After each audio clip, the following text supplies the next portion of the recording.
Seja muito bem-vindo ao nosso canal, você que nos acompanha pela primeira vez, que chegou até aqui, eu não tenho dúvida de que há um propósito nisso. Então, clica no sininho, deixa o seu like, se inscreve no nosso canal. Aqui a gente fala de gestão, a gente fala de cidadania, de política, de economia, de empreendedorismo. E eu tenho certeza que a nossa conversa hoje aqui vai ser muito produtiva e vai contribuir muito para a sua vida. Hoje, visita aqui e fala conosco, sentado aqui nessa mesa, o amigo mais conhecido como Major Jaime, um cara espetacular assim aqui da política campineira, uma pessoa admirável, por onde passa as pessoas sempre o veem com muita inspiração, né?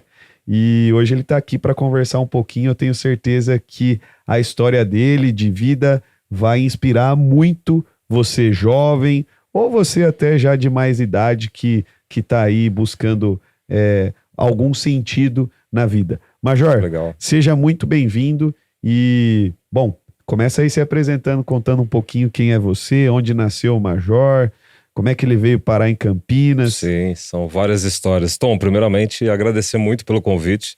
Né? A gente participa de vários podcasts, né? Mas todos têm uma história e um carinho, né? E esse em particular aí, da gente poder estar junto nesse novo projeto seu, que você tenha muito sucesso, viu? Que muitas coisas boas aí possam acontecer, não só no podcast, mas na sua vida pessoal, profissional, política, né? Que Deus possa abençoar demais. Amém.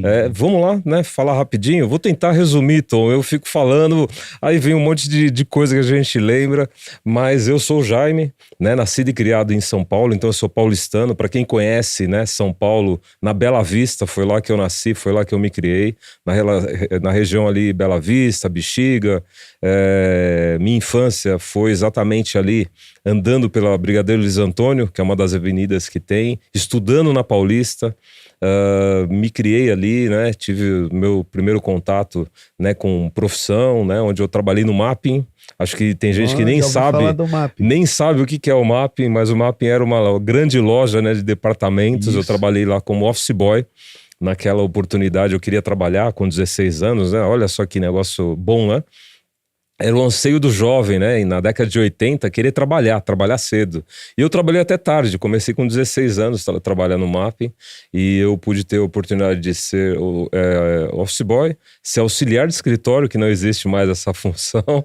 E aí do Mapping eu saí, trabalhei no Palace, que é uma empresa de produção de shows, que tem lá em Moema, né? Tinha em Moema na época, e depois eu trabalhei numa empresa que faz, também como auxiliar de escritório, que fazia construção de quadras de esportes. Nossa. E ali, trabalhando com 18, 19 anos, eu já tinha, desde os 16 anos, a ideia, né, e o interesse que eu tive. Se você me perguntar para mim de onde veio, eu não sei, eu falo que foi Deus que de repente em algum momento falou: meninos, pega esse caminho, né, e segue o caminho da carreira militar. Foi aí que eu despertei para a carreira militar, né, por conta de uma pessoa, um amigo ali do bairro que comentou sobre o assunto. Aquilo veio e começou, né, não tinha internet, Tom, naquela época, e eu falei: nossa, onde eu pego informação, como é que é isso, como é que funciona? E eu fui atrás para saber como é que funcionava, me matriculei num curso. Eu estou falando isso aí da década de 80, 86 exatamente. Comecei um curso para escolas militares, onde eu tive uma certeza absoluta, é muito interessante isso. Eu sempre estudei em escola pública, e naquele momento que eu entrei nesse curso preparatório, que era nível de... Hoje é ensino médio que chama, né? Mas era primeiro grau, né? Que a gente chamava antigamente, e segundo grau, que é o ensino médio, né? E naquele momento eu tive a certeza que eu tinha que aprender muito mais. A minha bagagem de ensino era pequena e eu tinha que me preparar muito mais. Então eu estudei em 86, fiz os primeiros concursos, 87, 88, e em 89 é que eu fui passar. Eu tive até uma interrupção ali em 88, mais ou menos, que eu não prestei, mas em 89, muito decidido, e eu falo que mais uma vez é Deus trabalhando na nossa vida. Tomei assim uma energia, uma motivação de querer estudar em casa. Peguei todas as apostilas que eu tinha, estudei e consegui passar na Polícia Militar, na Academia do Barro Branco, é onde se formam os oficiais da Polícia Militar, no estado de São Paulo e também de outros estados que também podem prestar o concurso para ela. E eu passei na ESA também, que é a Escola de Sargentos do Exército. Então, para mim foi uma gratificação quando eu, em 89, fechei o ano, podendo escolher, ou eu iria para o Exército para ser um sargento do Exército, né, e podendo chegar ao posto, né, até de capitão, e podendo ir também para a Polícia Militar, né, e aí eu, por várias coisas, né, me direcionei para a Polícia Militar e que eu agradeço até hoje, né? Como eu disse, já batendo um papo com você aqui foi transformador na minha vida. E por que você escolheu a Polícia Militar? Boa pergunta, né? Interessante porque naquele momento, vou trazer você aqui para aquele momento da história. Certo. A gente estava em 88, Constituição, né? Então vamos alguns fatos marcantes. 89, a primeira eleição para presidente, né? Você estava saindo de um momento ali de regime militar e você tinha muitas pessoas, e até na minha família, pessoas que falavam: Jaime, por que você vai para a PM? Por que você vai querer ser militar? Né? E eu falando, é um desejo que eu tenho, eu me sinto realizado em ver, em contribuir de alguma forma, né, para a sociedade, né? Sendo, na verdade, policial militar ou militar é um funcionário público, só que é um funcionário público que tem uma rotina diferente do dia a dia dele, ele tem que seguir normas como princípio, hierarquia e disciplina, né, como a base da vida dele. E a entrada na Polícia Militar foi exatamente numa opção de que eu poderia, na carreira do Exército, eu poderia chegar no máximo até o posto de capitão. Mas na Polícia Militar eu poderia chegar até o posto de coronel. Então, para mim, isso foi marcante, né? E até aqui é um relato. Teve um sargento do Exército que eu conheci durante esse processo, em que, conversando com ele, ele falou: Jaime, você passou nas duas? Pô, então agradeça muito a Deus por isso. Mas eu dou o meu relato. Eu sou do Mato Grosso, mas eu tô aqui em Campinas, aqui em São Paulo, lá no Comando Militar do Sudeste, né, que a gente fez os exames, mas eu já estou designado para uma outra cidade, numa outra região. Então, se você quiser conhecer um pouco mais do Brasil, o Exército é o caminho, mas se você quiser ficar no estado de São Paulo, ter algo mais fixo e chegar até o último posto de oficial, então fica na Polícia Militar. E aí isso me despertou, eu falei, então vou para a Polícia Militar. Eu me lembro que em 15 de janeiro de 90, tava eu chegando lá com um monte de mala, um monte de gente que eu não conhecia, não sabia nada.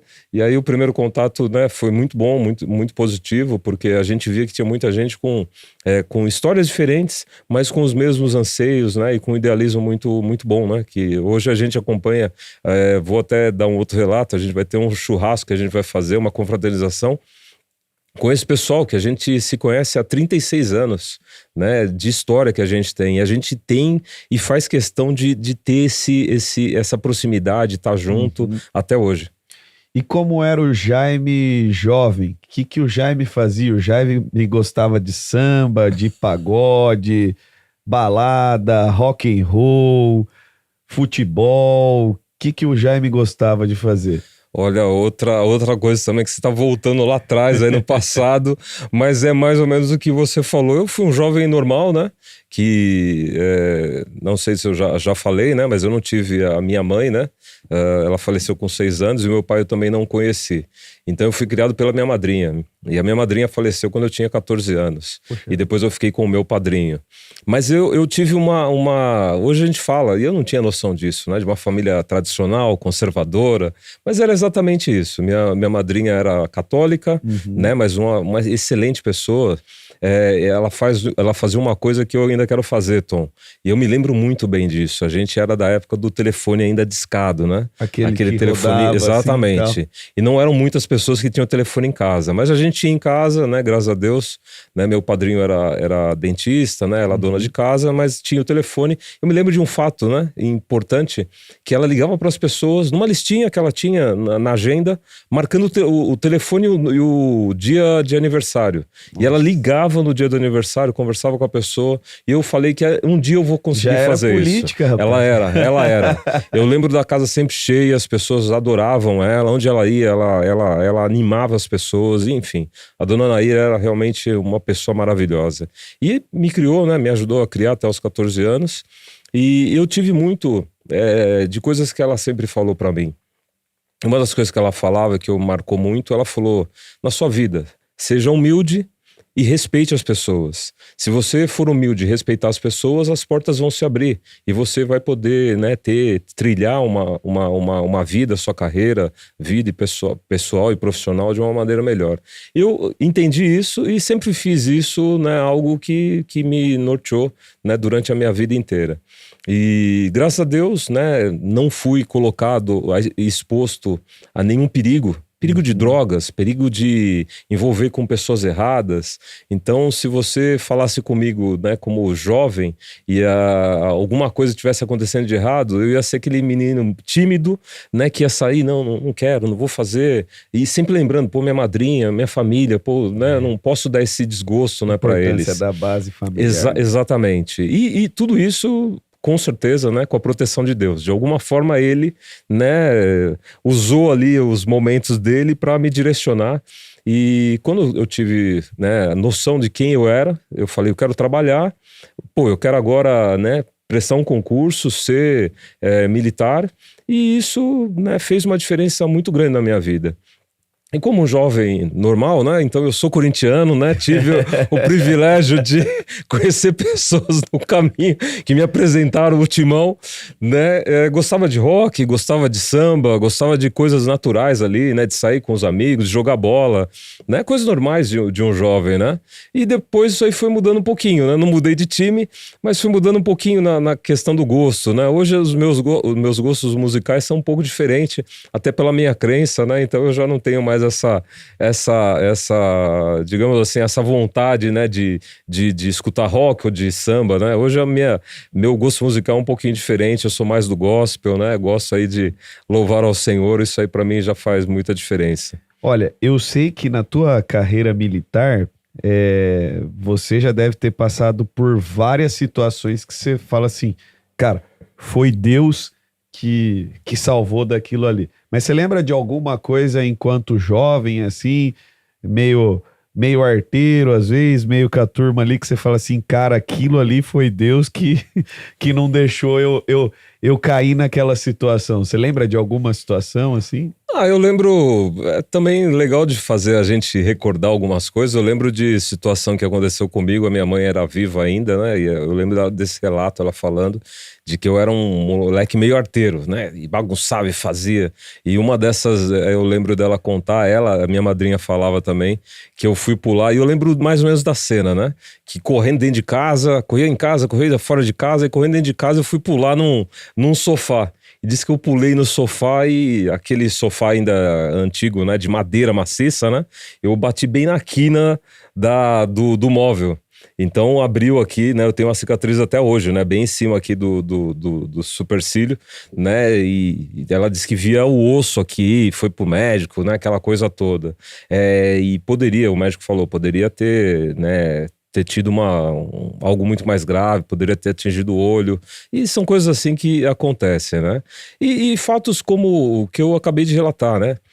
Mesmo eu não tendo o meu pai, não tendo a minha mãe, eu, né, depois perdendo a minha madrinha, que era uma referência para mim muito forte, né? O meu padrinho sozinho, né? De repente ele poderia falar, desculpa. E como depois, né, as pessoas, os parentes, né, os amigos relatam. Teve um momento ali que quando tava só eu e ele, que teve gente que falou, por que você vai ficar com o Jaime? Manda o Jaime para uma instituição. Na época tinha FEBEM, né? Certo. Eu acho que nem o pessoal nem sabe disso. Mas manda ele para um orfanato, manda para um local. Você não tem parentesco direto com ele, né? Você viu ele nascer, sabe, né, quem é, mas não tem um parentesco. Se você mandar ele, ninguém vai falar nada. Poxa. E na verdade ele ficou, né? Minha madrinha ficou, ele ficou, né? Até a minha vida adulta. E isso é uma coisa assim que eu vejo uma mão do Senhor mesmo, de alguma forma, trabalhando na minha vida, não sei porquê, mas até quando eu entrei na PM, né, os meus amigos entenderam um pouco mais essa história, né, e puderam me conhecer um pouco mais, e até brincavam comigo, Jaimão, pô, você podia estar do outro lado, cara. Você é polícia hoje, mas dependendo das circunstâncias, você ia estar do outro lado, né, de repente numa vida aí de crime, ou sei lá, perdido em algum fato, em alguma coisa, né, na sua vida, e hoje você é um policial, você é um cara que é do bem, um cara que faz, né, e busca, né, o correto. Então, esse é um exemplo que foi bem na adolescência, adolescência, né? No momento ali até de sentimento, e que todo adolescente acho que tem, o seu momento de revolta, né? Que ele fala, por que eu sou assim, por que desse jeito, por que não sei o quê. E eu tive meus momentos. Sim. E eu perguntava, por que eu não tenho meu pai, por que eu não tenho minha mãe, por que aconteceu isso, por que aconteceu aquilo. E mesmo nesses questionamentos, né, e loucuras, né, que a gente às vezes pensa, eu vou fazer uma loucura, vou fazer não sei o quê. Alguém ou alguma força, né, superior vem e acalma. Eu não conhecia Jesus ainda na época, não tinha essa referência. Mas, de alguma forma, ele me acalmou e permitiu que eu continuasse a vida e fosse escolhendo os bons caminhos. Então, isso é um exemplo que eu dou que é marcante na minha vida. A gente se conheceu por causa da política, né? Por causa de projetos de lei. Eu tive bons projetos seus, né? Que a gente... teus também, poxa, acho que eu tive o privilégio de poder estar legislando em Jaguariúna no mesmo momento que você também estava em Campinas, e coadunamos ali de ideias muito parecidas e tiveram projetos, uma sinergia muito boa, né? Para o teu gabinete, exatamente. Projetos teus que vieram para o meu gabinete, e assim sucessivamente. Mas eu queria que você contasse um pouco de como é que você veio parar em Campinas, um pouquinho dali do nascimento da tua liderança enquanto pessoa dentro da Polícia Militar. Como é que isso vai parar na política, assim? Também é outro capítulo interessante, porque na PM, né, eu tive o privilégio de entrar na Polícia Militar para trabalhar na parte que a gente pode falar da chefia, da direção, da gerência, né? Então, estudei durante 5 anos na Academia do Barro Branco, e nesse momento você é formado para ser um líder. Obrigatoriamente você está sendo formado para ser um líder. E com esse sentimento, né, de estar à frente, de fazer, de liderar, trabalhei em São Paulo durante 1 ano e meio, mais ou menos, né, na Zona Sul, trabalhei na região central. Aí em 96, né, eu saí da academia em 94, formado em 94, em 96 teve a oportunidade, 95 na verdade, a oportunidade de colocar o nome. Na PM é assim ainda. Se você tem desejo de trabalhar, por exemplo, no litoral, você pode colocar o nome, tem que esperar uma vaga, você vai para lá. Eu quero trabalhar na região de Registro, na região de Mogi Guaçu, de Prudente. Você coloca o nome e aguarda a vaga para poder ser movimentado, que a gente chama. E eu fiz isso, né? Eu e um outro amigo, mando um abraço pro Navarrete, né? O Navarrete era da Moca, eu da Bela Vista, a gente trabalhava junto no 3º Batalhão na Zona Sul. Aí surgiu uma oportunidade que o comando falou, quem quiser trabalhar no interior, coloca o nome e aguarda. O que a gente tinha de ideia ia que demorar uns 2, 3 anos. E não demorou 2, 3 anos, demorou 6 meses. E aí eu tinha colocado, exatamente, Tom, eu tinha colocado o nome, na verdade não tinha colocado o nome para Campinas. Não era Campinas, eu coloquei Bragança e Piracicaba. Olha só. E aí quando eu coloquei o nome no Diário Oficial, né, que sai lá no Diário Oficial, saiu o meu nome sendo transferido para o 35º Batalhão, que é Campinas. Eu olhei, achei estranho, mas eu não pedi Campinas. E aí a gente tinha a possibilidade de estar ali na região central, e eu fui conversar com o capitão, que era o responsável, né, por essas mudanças, né, por essas movimentações. Aí conversei com ele e falei, capitão, eu não pedi, eu pedi região de Bragança e de Piracicaba. Ele falou, não, Jaime, você tem parentes em alguma região? Pelo que a gente pesquisou, você é de São Paulo. É o seguinte, se você quiser ir agora, você vai para Campinas agora. Se você não quiser para Bragança ou para Piracicaba, você vai demorar mais uns 2 anos aí. Eu falei, não, vou agora. Não tenho dúvida, vamos embora, né? Aí foi que eu vim para Campinas, então eu digo até que eu acho que eu fui escolhido, né? Exatamente para vir para Campinas. E quando eu cheguei aqui, vim, conheci a cidade aqui, me casei, conheci minha esposa, nasceram as minhas filhas, comecei o meu relacionamento com a cidade. E interessante que esse ano, em 96, agora em abril, eu vou fazer 96, tô falando de 96 a 26, eu vou fazer 30 anos de Campinas. Nossa. Então exatamente agora eu faço 30 anos. E para mim mudou minha vida, minha história. E a questão da liderança que você falou, né? Eu sempre, do jeito que você me conhece, Tom, eu sempre conversei com todo mundo, falei com todo mundo, eu tento tratar as pessoas do jeito que eu gostaria de ser tratado. E com isso eu conheci muitas pessoas. E chegou num dado ponto e momento da vida, né, profissional, eu como tenente, né, nos anos 2000, a gente vendo todo o cenário do país, tudo que estava acontecendo com relação à nossa instituição Polícia Militar, mas também com a sociedade, a gente falando, você podia ser candidato, você podia, né, tá na política, você podia desenvolver um pouco do seu lado. Eu, na verdade, o pessoal brinca comigo que eu sempre fui muito político, né? O pessoal, o Jaime sempre foi político, né? Jeitão de político. Isso aí desde, e não era assim, né? Eu falei pra você que o Jaime, jovem, era muito tímido, né? Não gostava de falar, ficava tímido. Aí depois eu entrei na Polícia Militar, nossa, o negócio mudou. A gente é obrigado, né? Você é colocado, exposto em várias situações, você tem que falar, você tem que... Não tem como ser policial tímido, não tem como abordar ninguém de maneira tímida. Exato, não, eu não quero, acho que eu não vou, não dá pra fazer isso. Você tem que ir pra frente tem que liderar, né?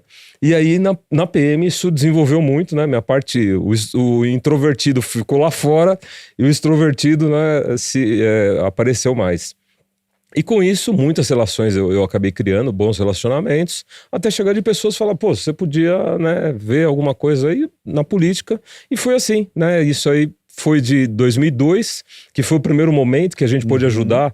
Aí eu falo de uma pessoa que, né, foi uma referência, né, nas nossas vidas, que é o Major Olímpio. O Major Olímpio era capitão Olímpio, ele foi candidato em 2002 a deputado estadual, e o Tenente Augusto, candidato a deputado federal. E foi o primeiro momento que eu falei, não, eu vou ajudar, eu vou participar e vou contribuir apoiando eles. Depois disso, foi passando o tempo, em 2008, que foi a primeira campanha que eu efetivamente participei, já como candidato a vereador aqui em Campinas. E aí daí vai um pouco mais de história. Vereador. Isso. Vou te fazer uma pergunta... talvez até um pouco picante agora aqui. Manda ver.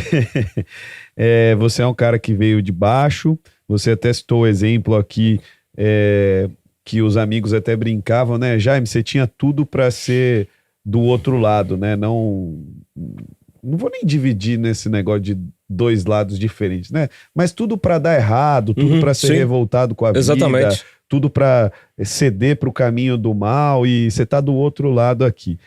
Analisando tudo isso, a tua trajetória enquanto policial militar, com esse olhar de ser um cara que viu as coisas do outro lado também, nesse sentido, até de olhar o ser humano, acho que essa é uma das habilidades que você tem enquanto policial militar, do que eu vejo na sua maneira de se relacionar com as pessoas no dia a dia. Muitas vezes o major é o cara que fala assim, calma, Tom, calma.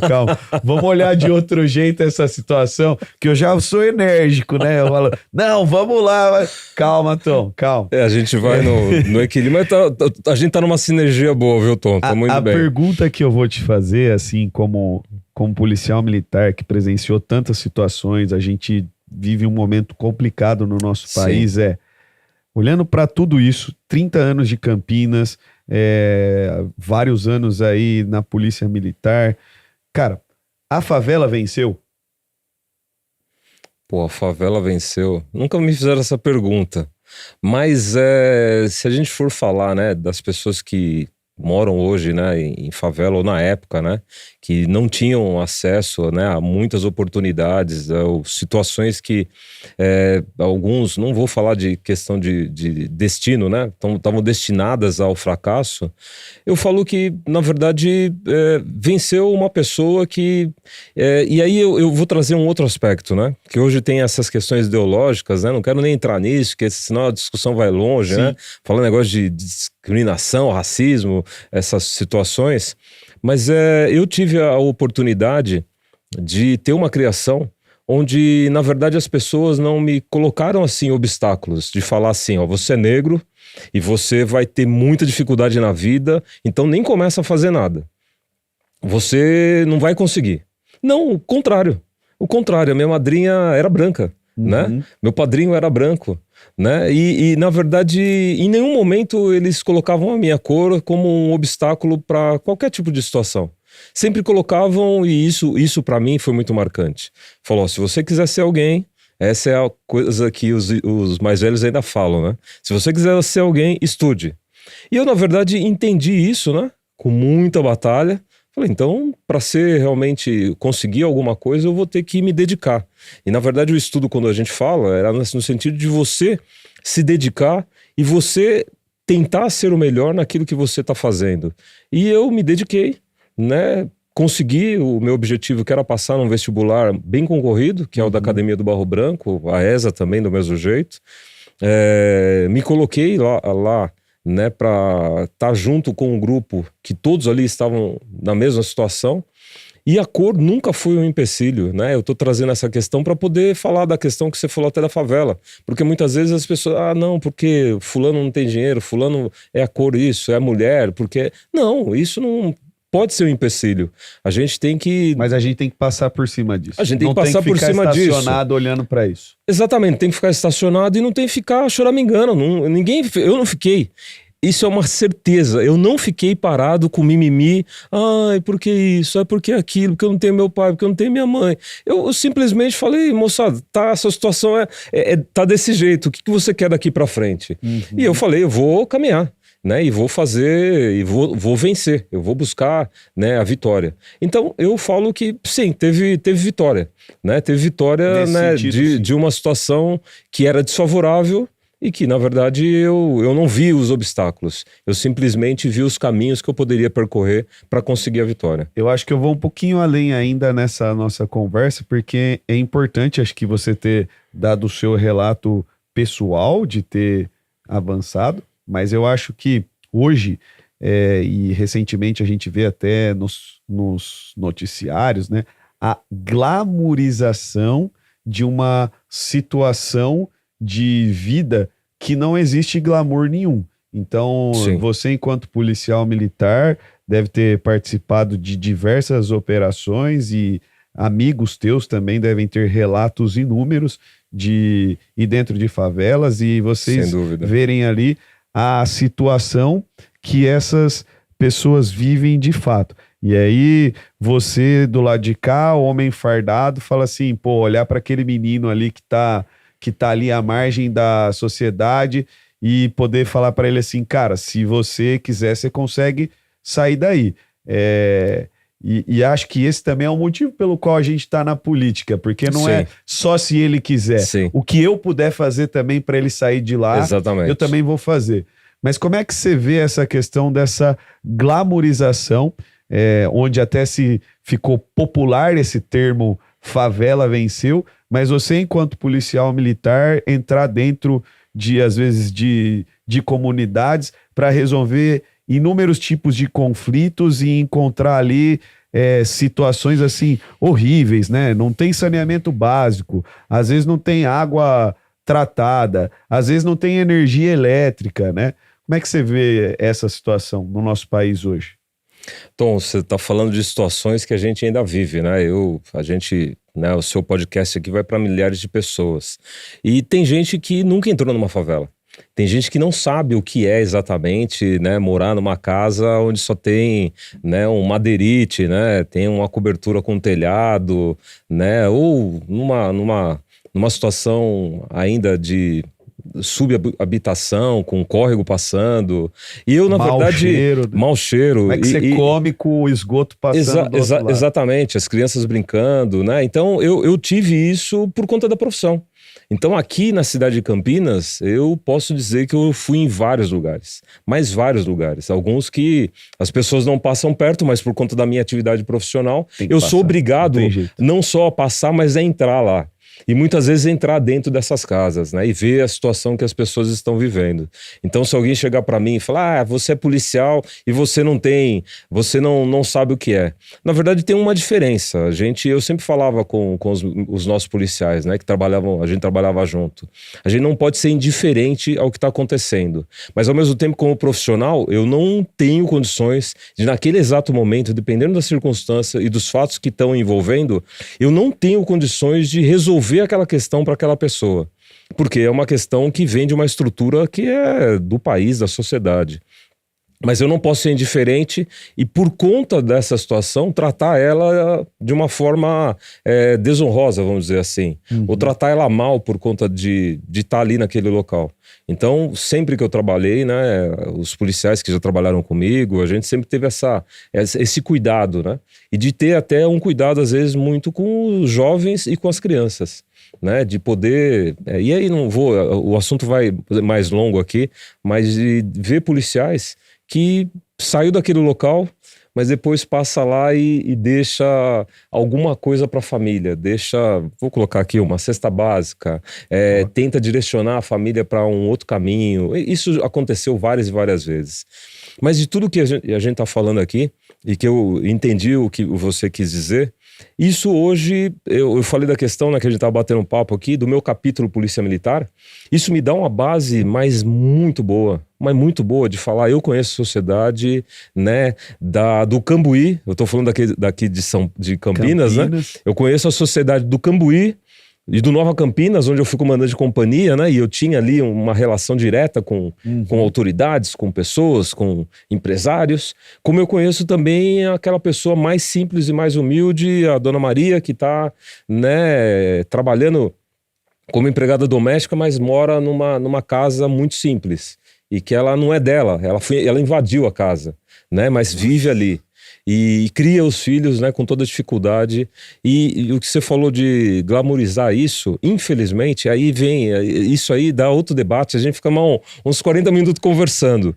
Mas infelizmente é da situação que a gente vive hoje no país, que infelizmente a ideologia foi colocada e enfiada dentro da nossa sociedade e não veio para ajudar. A questão ideológica hoje que a gente vê colocada no país, direita e esquerda, onde se coloca até, não, a esquerda é um pouco mais social, não, a direita não é. Eu vejo exatamente de uma outra maneira. Eu vejo que existem pessoas que sequestraram essa pauta, que é da esquerda, e que eu vejo muito claramente que não querem resolver a questão. A gente vê as pessoas sendo manipuladas, vemos as pessoas sendo usadas, vemos as pessoas sendo uma massa de manobra, principalmente na eleição, para os objetivos desse grupo político. Mas eu não vejo eles buscando uma solução. Como a gente já vê em outros países, que tiveram lá o livre mercado, que tiveram o investimento na educação, mas também no desenvolvimento da nação. E não vou voltar aqui e ficar falando da distribuição de renda, não é isso, mas de trazer o desenvolvimento para todos. Eu tenho certeza que o Brasil tem um potencial absurdo. Nós temos uma nação maravilhosa, com um território maravilhoso, com um povo maravilhoso, mas infelizmente por conta da política e por conta dessa visão que está sendo colocada, né, ideológica dentro da sociedade, a gente vê que estão colocando o nosso país, né, num caminho que é um caminho de derrota, num caminho de fracasso. De prosperidade. Não é. É o que a gente acabou de falar. Ô Jaime, por que você não tomou o outro caminho que poderia ser o caminho do crime, o caminho da derrota, o caminho do fracasso? Eu não tomei esse caminho porque, graças a Deus, Deus me colocou pessoas, né, e me colocou na minha mente que eu tinha que buscar o melhor, eu tinha que começar a fazer da minha vida algo melhor do que foi a vida da minha mãe. Era isso que eu buscava. E a gente vê hoje que, infelizmente, né, o governo, né, partidos políticos, né, governantes que estão lá no poder temporariamente, eles trazem para as pessoas esse sentimento, não fica assim desse jeito. Não, fica de Bolsa Família, não precisa estudar. Tanto é que o estudo hoje é um dos piores que a gente tem comparados a outros países. Né? Não é dignidade, é isso que você pensa de dignidade para dar para uma criança? É simplesmente ideologia de gênero? Mostrar para ela que ela só tem direitos e ela não tem dever nenhum? É isso que você acha que vai ter um bom cidadão? É isso que vai trazer prosperidade para ele? Exatamente. Então, quando a gente toca nesse assunto, isso dói demais, porque eu sou uma pessoa que passou por isso, mas eu tive opção. E eu tomei, graças a Deus, né, o caminho certo. Então, a gente lamenta por isso, mas infelizmente, como político, né, ou como políticos, a gente quer trabalhar para que a gente possa mostrar para as pessoas que tem um caminho melhor do que esse que estão apresentando. Cara, eu acho que eu nunca conversei sobre isso com um policial militar e também nunca ouvi um relato como esse que você deu. Então, eu acho que assim, a gente está caminhando para o final da nossa conversa, né? E curto, mas falar inúmeras coisas aqui. Mas eu acho que assim, no olhar de um policial militar, que a gente sabe que é muito subvalorizado no nosso país, infelizmente, né? Mas no olhar de um policial militar, enquanto um policial militar for entrar numa comunidade para patrulhar e ele ainda encontrar barracos que não têm saneamento básico, que não tem, às vezes, energia elétrica, que não tem uma acomodação adequada, que não tem uma ventilação adequada.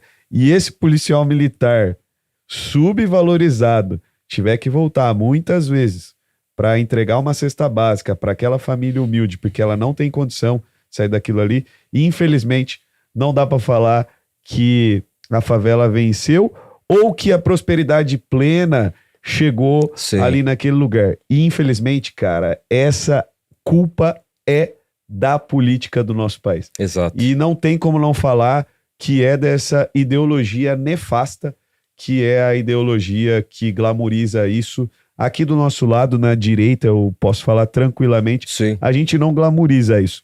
Muito pelo contrário, a gente trabalha para que essas pessoas possam sair dessa situação. Agora, o que a gente vê do outro lado é totalmente o contrário.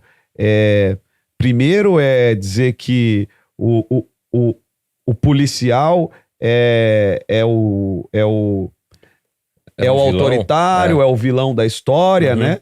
E segundo é relativizar aquilo, uma situação de abandono, de desumanidade, e dizer que aquilo é bonito e legal, né? E que aquilo é bacana. Tem turista que vem ver essa desgraça ali que a gente vê. Olha o nível que o ser humano chegou no sentido de admirar e ver beleza na desgraça alheia. Puxa vida, acho que isso não tem assim. É a degradação, né? Eu queria que você deixasse uma palavra de incentivo para os jovens que estão assistindo e que vão assistir, para as pessoas que estão assistindo esse nosso conteúdo, mas também de reflexão e de consciência para o momento que a gente está vivendo no nosso país. Ô Tom, a gente está vivendo, né? E eu sempre fui um cara que me vi desde 89. 89 a gente teve, eu digo, foi a primeira eleição que eu falei, nossa, o que está acontecendo com o país? Para que você que é jovem que não lembre, né?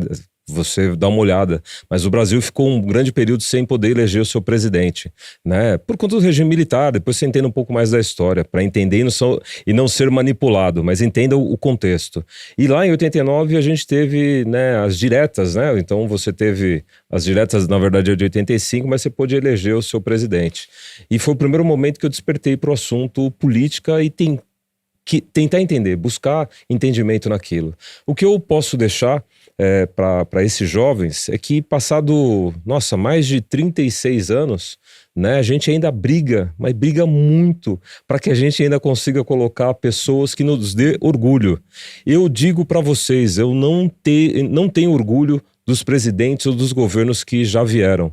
É simplesmente o único que eu vi e tive orgulho de ver um momento na história do Brasil, né, de presidente ou governo que eu posso falar, não, eu acho que agora a gente tá no caminho, foi no período exatamente de 2019 a 2023. Aquele período da história do Brasil, para mim, é um período onde a gente tem um marco, onde você fala, não, aqui a gente pode encontrar algo bom para a nossa nação. E não é para fulano A, o B ou C, não, é para a nação, né, para o país como um todo. Então, diante disso, aí você vai perguntar, você é bolsonarista, é isso, aquilo? Não, eu sou um pai de família, uma pessoa que já passou por várias coisas e que busca hoje ainda, como a gente estava comentando, né, na política, ter uma história positiva, né, de poder ver uma geração que não passe pelo que a gente já passou, porque nosso país é maravilhoso. E a gente consegue destruir o nosso país por conta de decisões políticas. Então, para finalizar, Tom, eu queria, na verdade, que você jovem, você pai de família, você mãe, você que está aí, né, nos assistindo, que você não desista, que você não desanime de tudo que está acontecendo, de todos os problemas, de todas as situações horríveis que está passando no nosso país, que a gente olha assim, você vê o desonesto prevalecendo, você vê a injustiça vencendo em alguns momentos, você vê o justo e o bom, né, sendo colocado de lado, né, sendo humilhado, você vê situações absurdas onde o crime se coloca mais forte do que o próprio Estado, você vê milhares e milhares de pessoas que poderiam estar melhor e não estão. Mas com tudo isso, o que eu deixo de mensagem, não desanime. Eu tenho certeza, e aí eu coloco, Deus tem um projeto para a nossa nação. Eu não sei o que, mas é uma crença que eu tenho, que Deus tem alguma coisa para o Brasil, porque não é possível que um país como o nosso, com mais de 500 anos, esse território maravilhoso, um povo maravilhoso, o nosso povo é destacado. Não sei se você já teve experiência de ir para outros países, mas as pessoas admiram o nosso país por conta da nossa miscigenação, da forma que a gente vê a vida, da forma que a gente enfrenta vários e vários problemas. E com tudo isso, eu não tenho dúvida de que tem alguma coisa e é espiritual para a nossa nação, e eu quero ainda estar vivo para poder contribuir de alguma forma com tudo isso, porque eu creio, né, e tenho fé de que realmente a gente pode ainda ser um país, não aquele país que, né, o país da esperança, mas um país realmente que vai ajudar muitos outros e vai ajudar muitas e muitas outras nações a melhorarem, né, nas suas vidas. Então eu quero contribuir e eu me coloco sempre à disposição, e o que me anima a cada dia é acordar de manhã, né, ver toda essa situação que é adversa demais, é muito ruim, né, tudo que acontece aperta o coração.